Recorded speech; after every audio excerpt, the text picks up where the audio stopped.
वो खुद ही फ़ोन कर लेंगे। मैं बीच में क्यों पंचायती बनूं? सारे को फ़ोन कर लेगा अगला मालिक, मैं उसको फ़ोन कर दूं। और वो अंधा बाटे सीरड़ी मुड़ मुड़ अपने को दे। भाई साहब एक बात कहना चाहता हूं, इन सारे बच्चों की बात है कि हमारी आवाज राहुल गांधी जी तक पहुंचाएं। इन बच्चों की ये सबकी मांग है और मैं आपसे आग्रह करता हूं कि अपने विचार रखें। श्री रणदीप सिंह सुरजेवाला जी। मेरी एक दरखास्त है, अगर आप सारे बैठ जाओ तो बड़ी मेहरबानी होगी। आप भी इधर आ जाओ। शिवाजी यहाँ जा मेरे भाई।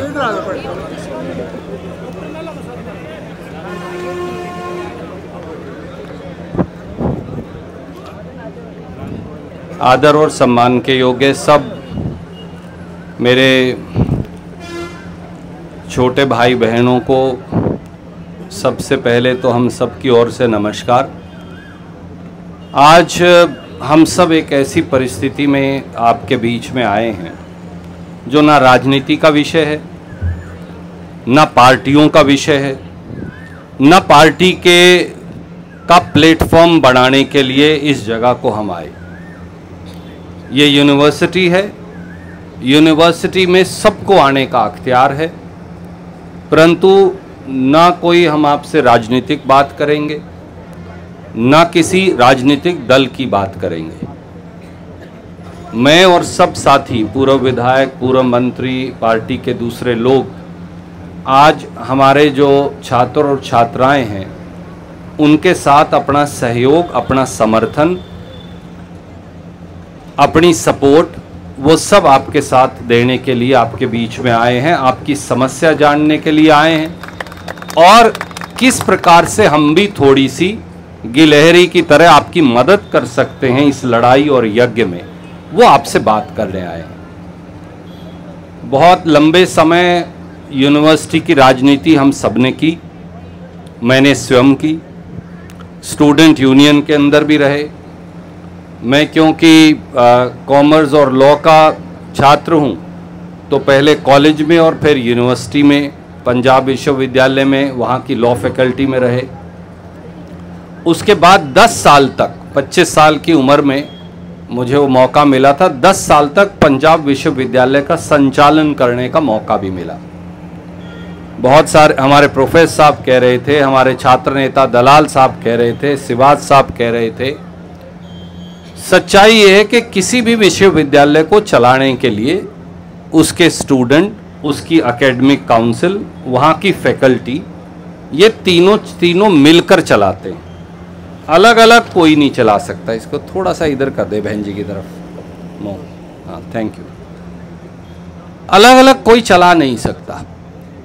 पर जिस प्रकार से यूनिवर्सिटी पहले भी चली हैं, दूसरी सरकारों में यूनिवर्सिटी आज भी चल रही हैं, यूनिवर्सिटी आगे भी चलेंगी जो सरकारें आएंगी। यूनिवर्सिटियों का राजनीतिकरण नहीं हो सकता। यूनिवर्सिटी में वाइस चांसलर पार्टी का पिछलग्गू पदाधिकारी नहीं बनाया जा सकता। वाइस चांसलर पार्टियों की मीटिंग में शामिल नहीं हो सकते। दुर्भाग्य से आज हिंदुस्तान के सबसे बेहतरीन विश्वविद्यालय हरियाणा कृषि विश्वविद्यालय में एक ऐसा आदमी वाइस चांसलर लग गया जो एक सत्ताधारी सरकारी पार्टी के उनके छात्र संघ के मंच पर जाकर उनके पटके पहनता है। तो स्वाभाविक तौर से ऐसे आदमी से निष्पक्ष होने की उम्मीद नहीं की जा सकती। पिछले मंगलवार को जो हुआ, अपने खाप के प्रधान भी बैठे हैं, मैं उनका भी यहाँ आपको भी नमस्कार कर आपका भी आदर करता हूँ, और सारे पुराने सुंदर भाई पुराने स्टूडेंट यूनियन के लीडर रहे हैं, नैन साहब तो बैठे ही हैं। मैं आपसे केवल ये कहना चाहता हूँ, जो मंगलवार को हुआ वो बहुत सालों से यहाँ के विश्वविद्यालयों में नहीं हुआ। जिस प्रकार से जानवरों की तरह केवल सिक्योरिटी गार्ड्स ने नहीं, जो चापलूसी करने वाले, चाहे वो चीफ सिक्योरिटी ऑफिसर हैं, चाहे वो रजिस्ट्रार हैं, चाहे वो दूसरे प्रोफेसर और फैकल्टी के लोग हैं, चाहे वो डीन स्टूडेंट वेलफेयर हैं, अगर वही बच्चों के सर में लाठियां मारेंगे, उनके सर फोड़ेंगे, तो फिर युवाओं की समस्या का हल कौन निकालेगा? और हमने छात्र संघ में कई आंदोलन किए। कई बार ये हो जाता था बच्चों को, बहन जी, ये हो जाता था कि चलो उनके गैर हाजिरी लगी है, उसके लिए आंदोलन है, हो जाता है, लेक्चर शॉर्ट हो गए। ये आंदोलन तो एक ऐसा आंदोलन है जो स्कॉलरशिप के लिए। पहली बार हिंदुस्तान में ये होने लग रहा है, हरियाणा के अंदर, कि युवा केवल ये कह रहे हैं कि पीएचडी में, बीएससी में जो स्कॉलरशिप उनको मिलती आई है 6,000 10,000 रुपया, वो स्कॉलरशिप बहाल कर दी जाए। जो रूल अमेंड किया वो गलत है। केवल 25% को स्कॉलरशिप मिलेगी तो लड़के और लड़कियां अच्छे एग्रीकल्चर साइंटिस्ट कैसे बन पाएंगे? हर आदमी के माता पिता के पास अनाप शनाप पैसा नहीं है। ये खेती बाड़ी की पृष्ठभूमि से आए हुए बच्चे, इनकी जिंदगियां कैसे चलेंगी?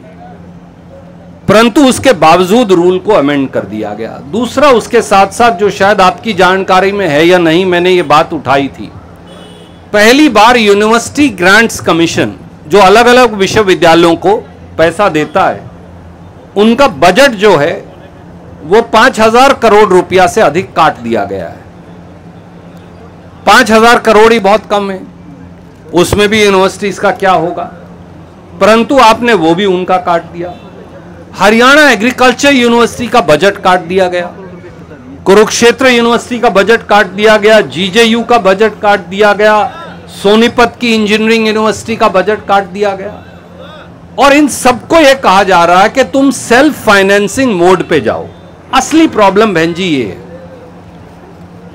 आज के सत्ता में बैठे हुक्मरान ये चाहते हैं कि एजुकेशन जो है वो स्टेट सब्जेक्ट ना रहे, जिसमें सरकार को हिस्सेदारी डालनी है बच्चों को काबिल बनाने के लिए।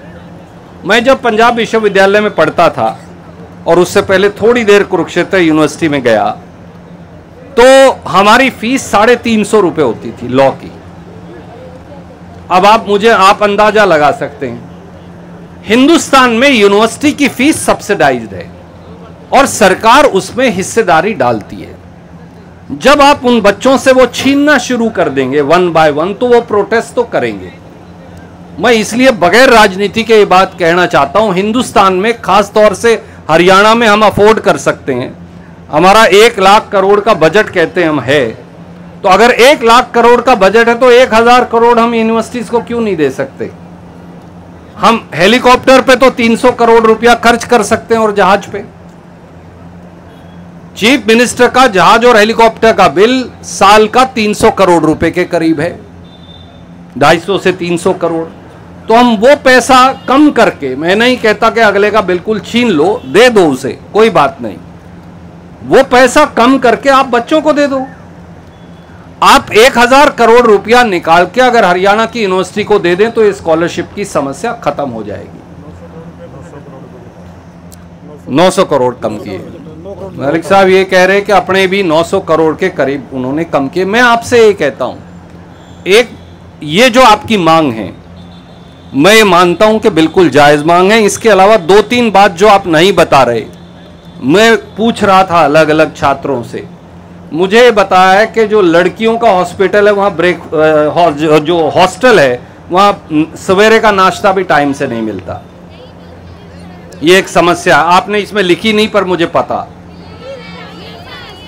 एक समस्या ये भी है कि जो डीन स्टूडेंट वेलफेयर है वो लठ मारने का काम करते हैं बजाय बच्चों की समस्याओं का हल निकालने के लिए। चीफ सिक्योरिटी ऑफिसर जो है वो बच्चों का सर फोड़ने का काम करने लग रहा है। जो यूनिवर्सिटी का वाइस चांसलर है वो एबीवीपी की शाखा में जाने से फुर्सत मिले तो वो इस यूनिवर्सिटी को चलाए। कहते हैं यहां एक ई ट्रैक्टर बनाया जिसमें 5 रुपया भी नहीं खर्च हुआ। मुझे नहीं पता वो ई ट्रैक्टर कैसे बना और वो कहां चलेगा। कहते हैं कि यहां एग्री टूरिज्म का एक कॉम्प्लेक्स खोल दिया जो बनने के बाद पहले दिन क्यों दलाल साहब बंद हो गया। यहां वाइस चांसलर और उनकी जो दूसरे अधिकारी हैं उनकी बीवी को कैंपस स्कूल में नौकरी लगा दी जाती है, क्योंकि और कोई काबिल आदमी नहीं मिला उन्हें। पूरे पद बनाया जी डायरेक्टर का, जो आज तक था ही नहीं। मालूम है मुझे, इसीलिए मैंने कहा, आपने अभी तक तो मैं पढ़ा नहीं, पर मुझे यूनिवर्सिटी के बारे में इतनी जानकारी तो है कि क्या होने लग रहा है मैं बगैर पढ़े भी बता सकता हूं। इस तरह की बहुत सारी समस्याएं, क्योंकि यहां एक क्लिक बन गया। क्लिक आप समझते हैं, एक ग्रुप बना लिया उन्होंने, और वो ग्रुप जो वो एक जमावड़ा है। वो जमावड़ा शिक्षा को खत्म कर रहा है, खेती बाड़ी की शिक्षा को खत्म करने लग रहा है, और वो अंधा बाटे सीरड़ी मुड़ मुड़ अपने को दे, वो उस तरीके से उस रास्ते पर चल पड़े हैं।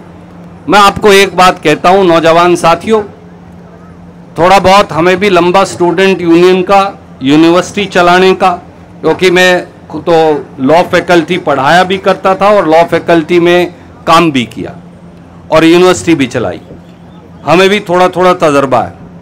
मैं आपसे 2 या 3 बातें कहकर जाता हूं जो दलाल साहब ने और दूसरे सारे छात्रों के हमारे जो प्रतिनिधि हैं उन्होंने कही, प्रोफेसर साहब ने भी कही। पहली बात तो आपके जो मारपीट हमारे यहां हुई और गुंडागर्दी हुई, जब तक वाइस चांसलर को और उसके साथ वो सीएसओ हो, वो उसके साथ डीन स्टूडेंट वेलफेयर हो, उसके साथ दूसरे फैकल्टी के लोग हों जो बच्चों के सर फोड़ने के अंदर शामिल हैं, उन सबको हटाया जाना चाहिए और उनके ऊपर पर्चा दर्ज हो, ये आपकी बिल्कुल वाजिब मांग है। दूसरा, जिस बात के लिए आप लड़े, इस बात के लिए तो आप लड़े नहीं, लड़े तो स्कॉलरशिप के लिए। वो रूल रिस्टोर होना चाहिए और 70% से ज्यादा सीजीपीए लाने वाले हर लड़की या लड़के को वो स्कॉलरशिप मिलनी चाहिए, क्योंकि ग्रामीण पृष्ठभूमि से ये बच्चे आते हैं। जो एलबीडी, जो उस तरह के केवीके और एलबीडी टाइप सेंटर हैं, एक सेंटर मेरी विधानसभा में भी है, मुझे इसलिए पता है। बहुत कम बच्चे उस गांव से आएंगे, गांव ने अपनी सारी जमीन दान कर दी। ऐसे बहुत सारे सेंटर्स पूरे हरियाणा में। जो बीएससी में आएगा वही तो एमएससी में जाएगा। अब बीएससी पाकिस्तान से करके आएगा, एमएससी हिसार से करेगा, ऐसा तो संभव नहीं है। जो एमएससी करेगा वही तो पीएचडी में जाएगा। ये स्वाभाविक तौर से आप जहां से बीए करते हो वहां एमए करने की कोशिश करते हो, जहां एमए करते हो वहां से पीएचडी करते हो, ये नेचुरल है। परंतु इन्होंने वो सारी सीटें जो आरक्षण की हैं वो खत्म कर दी हैं उस इलाके की, उनको बहाल करना ये कोई खैरात नहीं है, ये होना ही चाहिए। हम इस बात से सहमत हैं आपकी। तीसरी आपकी जो बात है, जो बात आपने उठाई है और रखी है, हम उससे भी सहमत हैं, और वो ये बात है कि गवर्नर और मुख्यमंत्री दोनों के पास नुमाइंदों को जाना चाहिए। मैं आपसे कहता हूं हमारा राजनीतिक विरोध होगा मुख्यमंत्री से, आप जिस दिन जाओगे हम सारे आपके साथ चल के जाने को तैयार हैं और आपके पीछे खड़े हो जाएंगे, आपके साथ भी खड़े होंगे, आपके पीछे भी खड़े होंगे। गवर्नर से और मुख्यमंत्री को दोनों को ही आज ही पत्र लिखकर मैं आपकी बात भी उठाऊंगा और समय भी मांगूंगा आपके एक डेलीगेशन के लिए, और 15 मेंबर डेलीगेशन के लिए समय मांगेंगे। 14 या 13 आप अपने लेकर जाइएगा, हम तो 1-2 आदमी चलेंगे। राजनीति का अखाड़ा नहीं बनाना, बच्चों का डेलीगेशन होना चाहिए। हम ये भी नहीं है कि 15 गए, 1 तारे में से गया, 14 हम चल पड़े, उसका कोई लाभ नहीं है।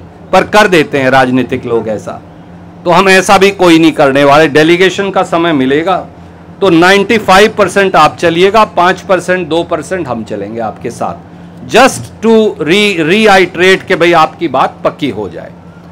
और डिप्टी कमिश्नर से लेकर डीजीपी तक जिनसे भी बात करने की जरूरत होगी, आज ही उनसे मैं बात भी करूंगा।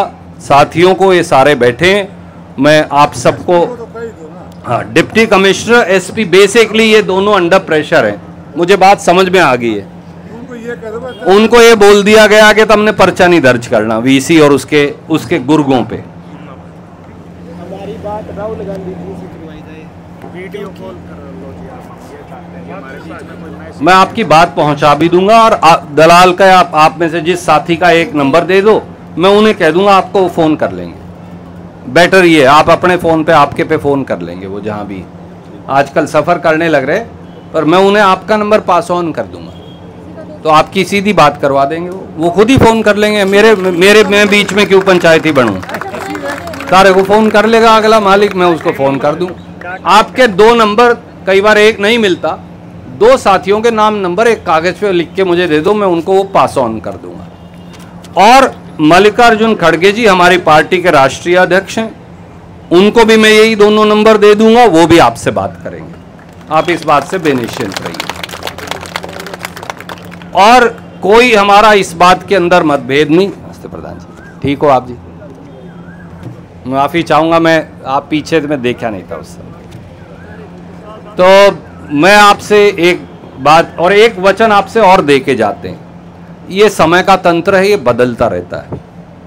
ऐसा नहीं है कि परमानेंट, ना हम परमानेंट रहे, ना ये परमानेंट है, ना इनसे आगे आने वाला कोई परमानेंट है।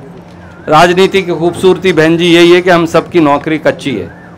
5 साल बाद लोग हमारे को बर्खास्त कर सकते हैं और कभी कभी उससे पहले भी कर देते हैं। तो इसलिए ये राजनीति की बड़ी अच्छी खूबसूरती है, और नहीं तो फिर हम भी निरंकुश हो जाएं। तो मैं आपसे एक बात का वचन देकर जाता हूं, हमारी यूनिवर्सिटीज़ हमारी पहली प्रायोरिटी होनी चाहिए, मेरा ये मानना है। कांग्रेस पार्टी का भी ये मानना है, राहुल जी का भी ये मानना है। रोहित वेमुला से लेकर हैदराबाद यूनिवर्सिटी से लेकर जो आज हमारे पास जब आई, तो हमने रोहित वेमुला एक्ट बनाया पहली बार, वहां जाकर दोबारा अपना वायदा पूरा किया। यूनिवर्सिटीज को जितने पैसों की जरूरत होगी, और अकेले पैसे नहीं, अनुसंधान, रिसर्च, टेक, क्योंकि जमाना बदल गया है बिल्कुल। और जब तक HAU, मैं हमेशा ये बोलता हूं, अब किले ऐसे तो बढ़ नहीं सकते, पर किले डबल करने की जरूरत है। अब आप कहेंगे रणदीप किले डबल कैसे हो सकते हैं? ये तो बावड़ी बात है। वो डबल तब होंगे जब मेरे यहाँ 60 मन से गेहूं 120 मन या 130 मन होनी शुरू हो जाएगी एक किले में।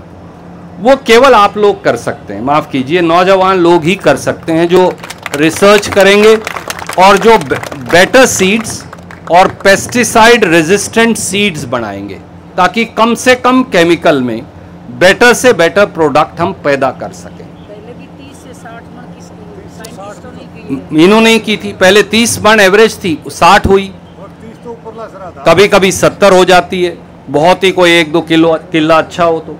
पर जब तक हम इसे 70 से 140 पर नहीं ले जाएंगे, ये देश भी भूखा मरेगा और हम भी भूखे मरेंगे, क्योंकि जमीन की जोत कम होगी, किले रहे नहीं। उनको डबल करने का ये आप लोग ही रास्ता है। और उसके साथ साथ 4 करोड़ लोग हमारे पड़ोस में रहते हैं। मैं हमेशा ये कहता हूँ, प्रोफेसर साहब आपसे एक बार मेरी बात हुई थी, गोयत साहब आपसे भी इस बारे में चर्चा हुई थी। दिल्ली, गाजियाबाद, नोएडा, गुड़गांव एंड फरीदाबाद, ये 4-4.5 करोड़ लोग हैं। इनकी अगर हम सब्जी भी सप्लाई कर दें तो हम करोड़ोंपति बन जाएंगे, लाखोंपति तो पक्का बन जाएंगे। वहाँ दूध 170 रुपया किलो है, अपने यहाँ 55 रुपया किलो है। हम कितना दूर हैं? 2.5 घंटे दूर हैं। मार्केट हमारे पास है, गवर्नमेंट को मार्केटेबिलिटी नहीं आती। जरूरी है मुझे जीरी, और मेरा दादा भी जीरी और गेहूं लगाया करता, मेरा बाप भी लगाया करता, मैं भी वही लगाने लग रहा हूं। हमको चेंज करना ही पड़ेगा हमारा साइकिल, जिससे मुझे 1.5 लाख, 1 लाख, 2 लाख तक किसान की आय हो। वो आप लोग कर सकते हैं, क्योंकि seeds, cyclical crop, disease resistant crop वो आप करेंगे। तो मैं आपसे एक वचन देकर जाता हूं, जब कभी समय बदलेगा, हरियाणा एग्रीकल्चर यूनिवर्सिटी को मैक्सिमम रिसर्च, एजुकेशन दोनों के लिए हम सब्सिडाइज आपको करके देंगे। This is our solemn promise हमारे लड़के लड़कियों को, क्योंकि आपसे बेहतर मैं कुरुक्षेत्र यूनिवर्सिटी या GJU में महत्वपूर्ण है, पर आप हमारे फाइनल फ्रंटियर हो, क्योंकि हम तो खेती का प्रदेश हैं। तो पहला पैसा जो है मुझे खेती में इन्वेस्ट करना चाहिए। तो ये दोनों गवर्नर से, मुख्यमंत्री से मैं समय ले लूंगा, खड़गे साहब और राहुल गांधी जी आपसे बात करेंगे, और DGP और IG से बात करेंगे, क्योंकि ये नीचे वाले तो पिछ लगू हैं। मेरे को ये कहने में कोई एतराज नहीं है कि एसपी तो वही करेगा। ये गुर्गे हैं, पिछलग्गू हैं, इनके बस में नहीं है, इनको जो हुक्म ऊपर से आने लग रहा है ये वही कर रहे हैं। अगर उन्होंने एसपी को कह दिया पर्चा दर्ज नहीं करना, आप उसे कितना ही फोन कर लो, उसकी क्या हिम्मत है वो पर्चा दर्ज करेगा। तो अपन उसको टोकेंगे जो ये कहने लग रहा है कि पर्चा दर्ज नहीं करना, और वो है डीजीपी और चीफ सेक्रेटरी और चीफ मिनिस्टर और गवर्नर के पास चलेंगे। और जरूरत पड़ी तो 21 जुलाई से फिर पार्लियामेंट खुलने लग रही है, पार्लियामेंट में पहले दिन फिर उठाएंगे। ये भी मेरा आपसे वचन है। बहुत बहुत शुक्रिया। आप छोटे भाई बहन हो, आप ये मत समझना आप अकेले हो। चाहे वो खाप के प्रतिनिधि हैं, चाहे वो हमारे सामाजिक प्रतिनिधि हैं, सब सामाजिक संगठन और दल सब आपके साथ हैं। हम यहाँ राजनीति नहीं करेंगे, पर यह जरूर है कि आपके इस संगठन को, आपके इस आंदोलन को पूरा बल देंगे। आप सबको एक बार बहुत बहुत आपका शुक्रिया कि आपने मुझसे आपसे बात करने का मौका दिया, और ईश्वर से यही प्रार्थना करूंगा कि आप निर्भीक, निर्भय और निडर होकर ये लड़ाई लड़िए। हम सब आपके साथ हैं। बहुत शुक्रिया।